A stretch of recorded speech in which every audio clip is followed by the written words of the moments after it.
Ibnu Battuta പോയ സാഹസിക യാത്ര പോലെ ഒരു നാൾ ഞാനും മദീന പോകും. ഇരപകൽ ഭേദമന്യ തിരുഹബീബിൻ റൗള തേടി ഒരു നാൾ ഞാനും മദീന പോകും. തടയരുതെന്നെ പാപിയെന്ന പേരിൽ തങ്ങളെ, തടയണ തീർത്ത് തകർക്കല്ലേ എൻ കിനാക്കളെ. പറയാൻ അർഹതയില്ലെന്നറിയാമെങ്കിലും പല നാളായി കൊതിച്ചൊരാഗ്രഹമാ തിങ്കളെ.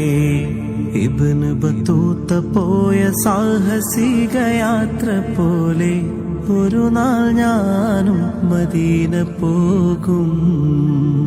ഇരപകൽ ഭേദമന്യ തിരുഹബീബിൻ റൗള തേടി ഒരു നാൾ ഞാനും മദീന പോകും.